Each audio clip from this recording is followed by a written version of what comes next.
Welcome to Bay TV show. I am your host, Anna Pleikis.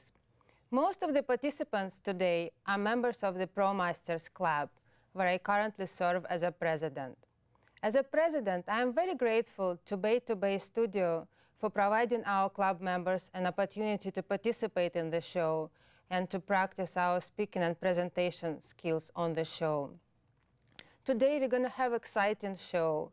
It's going to consist of 2 segments. In each segment, participants will be working off of communicating on video manual, and we will be practicing interviewing a guest, conducting an interview, and an editorial speech topics. In today's world, millions of women divide their life between work and the family. Some of them feel that it makes them feel happier and more accomplished when they have a job. Others have to go to work just in order to provide a second income for the family. Some feel that it's exciting life, and then others feel overwhelmed with having so many things to do. Our guest today is a happily married person and a mother of 2 young children. And at the same time, she is a professional with 20 years of career in business development and an MBA in finance from Berkeley University. Our guest today is Kwok. Crystal, thank you for coming today to the show. Thank you for having me, Anna. Crystal, what does a career mean to you? Why did you decide to be a working mom? I think a career means a lot more than just economics. Certainly economics is a very important part of it. As you mentioned, having 2 incomes in the family provide diversity of income and help the family live better, sustain ups and downs in life. Also, I think for women, having a career allows her to develop personally in a different dimension beyond just taking care of the family. Also, lastly, I think that we all have to worry about what if, in the unfortunate event of divorce or the passing of the main breadwinner, how is a woman going to be able to maintain financial independence and take care of their family? So, to me, having a career means all of those. It means good economics. It means financial security and independence and personal growth. Totally agree with you. For me, it also brings a sense of accomplishment, happiness, security in life. But how do you make sure that the kids are well taken care of while you are going to work? Well, that's the $64,000 question, isn't it? We have developed a system where it's a 3-pronged approach. We basically build layers upon layers of support network. So the first prong is to hire help. I outsource the basic driving the kids around, cooking them dinner, that kind of things, to nanny help. Then my husband and I divide up on the value-added activities like teaching the kids how to throw a baseball or play the piano or do the homework. And then the third prong is building a very extensive network of other parents and extended families. As the old adage says, it takes a village. It really does take a village to raise a family. It really does. Me too. I'm heavily relying on my husband and my kids' babysitter, helping me when I'm going to work. And how does your husband look at the situation? Would he rather see you as a stay-at-home mom? He's okay either way. We talked about it before we got married. So he said that he would completely understand if I want to stay at home and fulfill the duty of a mother, or fulfill the duty of a mother and work outside the house. So the choice was mine. I decided for me, staying at home would not make me the happiest. Have you ever dealt with situations where you had to choose whether to attend an important meeting at work or go to the event in kids' school? Oh, absolutely. I can think of 1,000 situations like that. The one that jumps to mind was a Halloween celebration a couple of years ago. I had it all planned out to take my children to trick or treat with a big event, and lo and behold, I was held back at a meeting in New Orleans.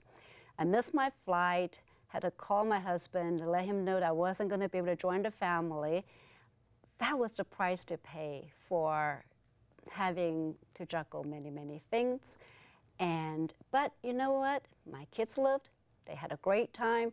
I got to watch the whole process on the video camera, and I lived vicariously through that.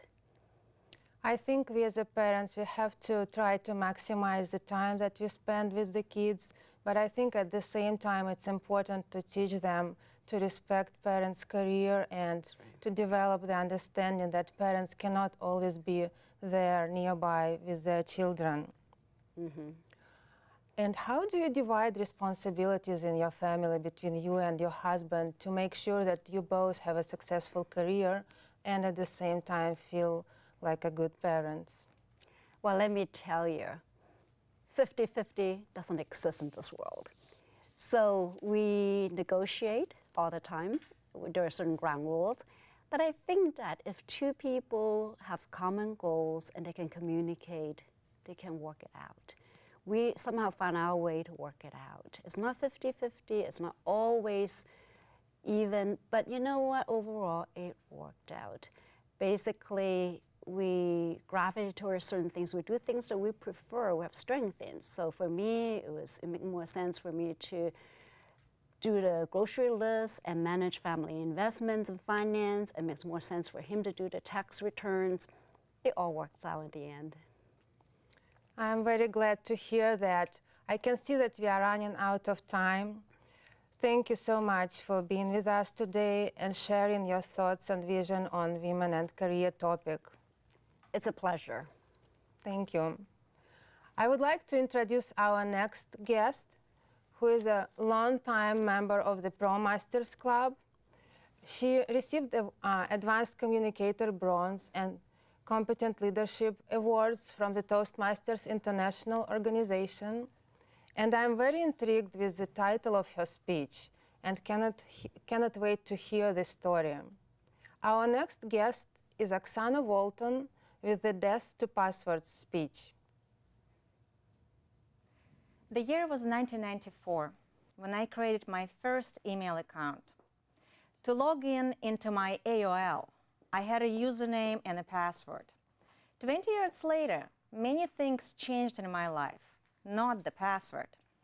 Most humans follow a very similar pattern. I, along with millions of other mothers, consider my son's date of birth absolutely secure and original.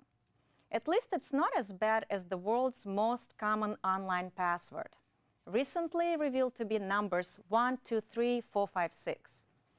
In addition to the passwords for extra security layer, we are asked to identify ourselves with security questions.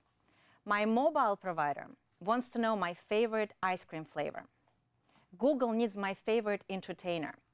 Yahoo is asking where I met my first boyfriend. And Bank of America wants the details of my honeymoon.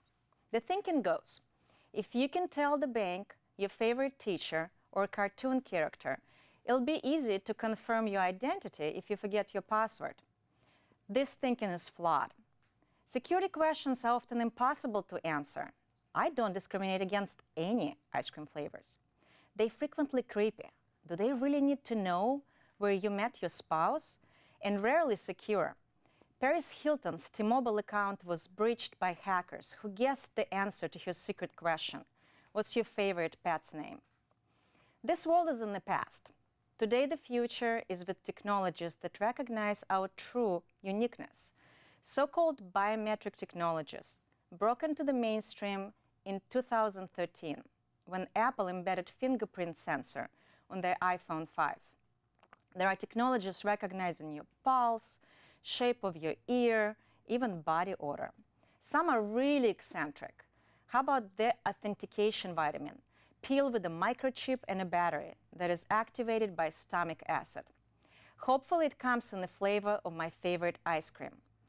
Voice biometric is a very organic choice for everyday authentication.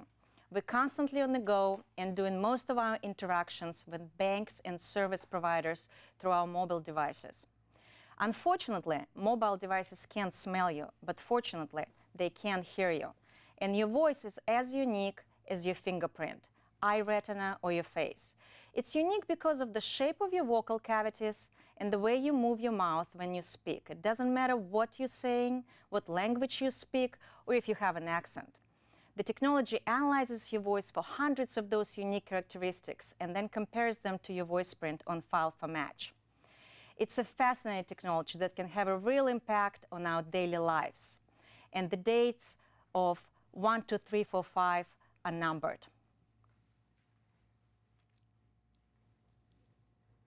Welcome back. My name is Ben Cardenas, and I'll be your host for the second half of Toastmasters Bay to Bay. Video is everywhere in our daily lives. In some countries, people have more television sets than they have cars, telephones, or even bathtubs.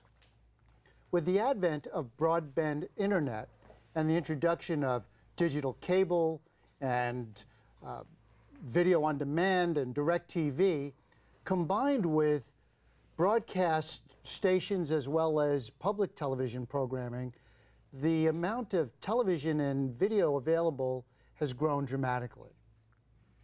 So what does this mean? What this means is that you too could possibly be on camera very soon, whether it be through a corporate training video, a panel discussion, perhaps even a documentary. It's imperative that you should be able to communicate on video, especially with the proliferance of inexpensive but high quality video equipment as exhibited on YouTube. People are able to film anywhere, anytime. Our next guest has been involved with Toastmasters for a very long time. He has also been a fixture here at the Mid-Peninsula Community Media Center and has produced hundreds of shows. He's been involved with this show since its creation, and he's going to speak to us today about the convergence of Toastmasters and Bay to Bay TV. Please welcome Stan Eng. Stan, great to see you. Great to be here, Ben. It's quite a switch for you to be in front of the camera. You know, it really is. Like you just said, I've been involved behind the cameras for dozens, hundreds of shows. But I'm kind of camera shy, so this is maybe the fourth time I think I've been in front of the cameras on this show. I'm really used to seeing you either behind the camera, as floor director, or maybe even the control booth. So I'm going to enjoy this segment having you in this chair right in the next hot seat, in the hot seat. Exactly. So tell me, what is Toastmasters Bay to Bay? Toastmasters Bay to Bay is a TV show that we started up about 5 years ago, about 64 episodes ago. And we invite 2 Toastmasters per show to give a speech and then to have 2 other people evaluate those speeches. And we also have a 3-minute remote video that we roll in the middle of the show to show people what it's like to visit a real Toastmasters club. So why was this show even created? Well, that's an interesting question. I personally have been in TV production in high school and in college, and that lay dormant for a very long time until I discovered public access TV. And I started volunteering and producing some shows. And then I thought, well, you know, I have a Toastmasters passion, I have a TV passion, why not marry the two? And at one advanced club that I belonged to, I floated this idea to a couple of the members, and it turns out that one of the other members, very experienced Toastmaster by the name of Henry Miller, also had the same idea. So we bounced around the idea, and we came up with the show. Well, that's terrific. Well, how about the format? How did you determine what format to follow? Well, I wanted the show to be as much like a real Toastmasters club as possible. And that's why in our regular format, you see a studio audience, and I actually have the backs of people's heads in the shots to just emphasize the point that there are people listening to your speech. And as a Toastmaster, you know this as well as I do, eye contact is one of the things that we concentrate on. And why is that? It's because we're human beings that we need to have that interaction with people in the studio audience. If you don't have a studio audience, if you just interact with a camera, that's a completely great skill to have, but it's a different skill. So this show, tell us how this show is different, or this program today is different from your normal programs that you record. So this program, we are concentrating on being a talk show guest, a talk show host, and also an editorial speaker. We're working on projects from an advanced manual called Communicating on Video. As you just said, the prevalence of video is so wild now that it's become very important to know how to present yourself on video. And that is a different set of skills than in life in front of Toastmasters. But and if I can also say that yeah. a TV show is also a very complicated thing to put together. So it really exercises your leadership skills. In Toastmasters, we emphasize leadership as well as communications. And to produce a TV show like this, there's not only people in front of the camera, there's a ton of people behind the camera. And for example, if we just pull out here to the rest of the studio, we can pull out and you can see that there's a lot of people behind the scenes here. We've got camera people here. We usually have 3 camera people, a floor director, and if you push in, you can see that we go all the way back into the control room, and if we dissolve back into the control room, we have an army of people there. Wave hello, guys. So my point is that there is a lot of logistics that goes into putting a show like this together. And because we're all volunteers, you have to exercise a lot of soft skills. You don't have that paycheck to lull people in, so you have to use a lot of soft people skills to bring things together, and that spells leadership. So the big stick doesn't work. The big stick doesn't work. I don't have a big paycheck.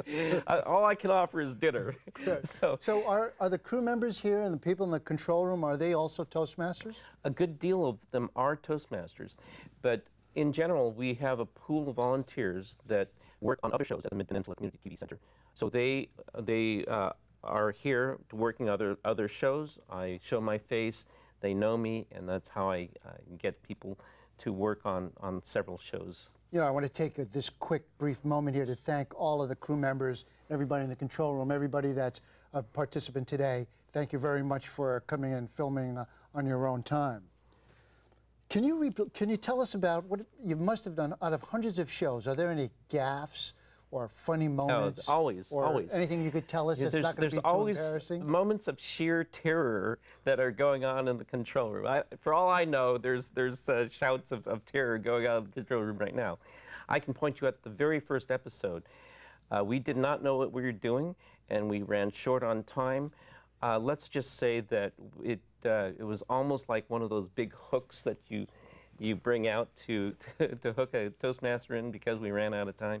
It was quite comical in hindsight. So oftentimes a Toastmaster on the show or presenter would want to use a video or a segment that they pull in to enhance their presentation. How does that work? Well, what you do is you first make sure that it's within the time limits that you're intending. So a 3-minute roll-in is what we usually show in our normal format, and we just cut that together outside. So that's called a remote video, and once that segment is completely finished off, we just roll it in the middle of the show. You know, you did a promotional video for our club, ProMasters.org. Let me get a shout out to ProMasters.org. Are there other opportunities for Toastmasters and clubs to showcase or promote their club as well? Absolutely. We're always looking for these 3-minute videos, these profiles that show you a taste of life outside of the studio, and we visit clubs. And people have a lot of video production skills now. So if you're watching the show, if you're a Toastmaster, and you want to do a profile on your club, you're more than welcome to cut your own 3-minute video, and we'll play it back on this show as a promotion of your club. What about opportunities here at Mid-Peninsula Community Media Center? If people have interest in working on a TV show, what about that? Great question. You know, all the people that we just showed, from the people on the floor and the people in the control room, they're all volunteers. in order to be qualified to operate the equipment, you go through a 5-night training class, and you don't have to have any experience at all. We'll take you soup to nuts. We show you how to run the cameras, floor direct, do the direction, operate the switcher, audio, all of the stuff that's needed for producing a TV show like this. And then you're free to come in and volunteer to work on other public access TV shows. It's a lot of fun. It looks like a lot of fun. But tell me, what do you find is the greatest challenge? Being behind the camera or a studio director or here in front of the camera? You know, I enjoy a lot of the work behind the camera. But you know, what you just asked is a very apples and oranges question. I think the reason that we have a lot of engineers who are enticed into volunteering is because it's a very technical endeavor. But you know, what is amazing to me is that although it's a very technical endeavor, you also have to be creative. You also have to exercise the right half of your brain in order to make something that anybody would want to watch in the first place, right? Well, I know, speaking for myself, I like this side of the camera. It's like being on a tightrope without a net. Yeah, good way to describe it. It's very easy to fall. And it's the same way in the control room too. Well, that's terrific. So what's next on your advanced manual list? I have, you know, I've already done the editorial speech, which a couple of our members are going to do. I am going to need to come up with an instructional video. All right. And I think what I'll do is to show how to stage a Well, that's great, Stan. Well, thanks very meeting. much. We're just about ready to introduce our next speaker, who is going to be working from the Straight Talk project in the Advanced Communicator Manual, the Communicating on Video. And the purpose of this project is to influence public opinion on a specific issue or cause. Our next speaker is a longtime Toastmaster, and he's an area governor for H2, District 4. Professionally, he's a certified financial planner, CFP, and a registered investment advisor. And tonight, he will speak to us about what it takes to be financially fit. Please welcome my friend and colleague, John Lau. Take it away, John. Welcome to LFS Financial Tips. I am John Lau, and today's topic is what it takes to be financially fit. Most of us would agree that to be fit physically, you have to watch your diet and exercise regularly. You just got to build that regimen into your routine. Well, the same principle applies to financial fitness. You got to work on your income and watch your expenses. On the income side, make every effort to identify opportunities that would give you multiple income streams. Besides your regular job, think about how you can turn your spare time and hobby into additional income streams. Can you be a tutor, or paint houses on the weekends, or maybe take on a part-time job? Being able to generate income from multiple sources is an important part of building wealth. You also have to learn how to spend your money wisely. I advise young people to divide their spending into 3 buckets: savings, spending, and investing. Now, savings. It is crucial, it is just crucial to develop the habit of paying yourself first. People just don't save enough in this country. It doesn't matter how much you pay yourself. What is important is to start getting into the habit of paying yourself first. For your spending bucket, make sure you have a budget. Young people need to learn how to live on a budget and spend within their means. Avoid going into debt at all costs, because debt is a very bad thing. You see, budgeting is a roadmap, and financial independence and wealth building is a journey. Without a roadmap, you can easily get lost and end up at places where you don't want to be, such as heavy indebtedness, bad credits, bankruptcy, even divorce. It has been well established that money issues is a primary reason for people getting divorced. The most important bucket is investing. It is the investment bucket that will ultimately set you free. You see, by investing, you participate in a great free enterprise system. You become part of owner in some of the best companies in the world. Now, let me give you a tip on investing. The most important thing about investment is not whether you're right or wrong about your stock picks. The most important thing is not to lose any money. It is all about using risk management strategies to let your winners keep running while cutting short your losers. Financial fitness is within reach for everybody, folks. It takes discipline and a willingness to follow a necessary routine. And if you follow the tips that I just shared with you today, you will be well on your way to being financially independent. Here is to your health, wealth, and happiness. And I am John Lau, and good day. Thanks, John. Gee, now not only do I have to go to the gym, but it looks like I need to make an appointment with you. You know, maybe I should even have my kids come visit with you. I like your saving, spending, and investing. What a great wrap. Thank you, John. I hope you enjoyed our show today. And before we close, I'd like you to take a look at our website, promasters.org, if you're interested in learning more about ProMasters. If you're interested in learning more about Toastmasters, you can visit toastmasters.com. And if you'd like to learn more about our district that stretches from San Francisco to Salinas, you can visit D4TM. And on May 10th, we will be having our international contest at the Santa Clara Hotel, the Biltmore Hotel in Santa Clara, where we'll have some contests for the Tall Tales as well as the international contest. And we will also have our keynote speaker, David Brooks, the 1990 world champion of public speaking. I strongly urge you, if you're a Toastmaster or want to be a Toastmaster, to come and visit the conference on May 10th.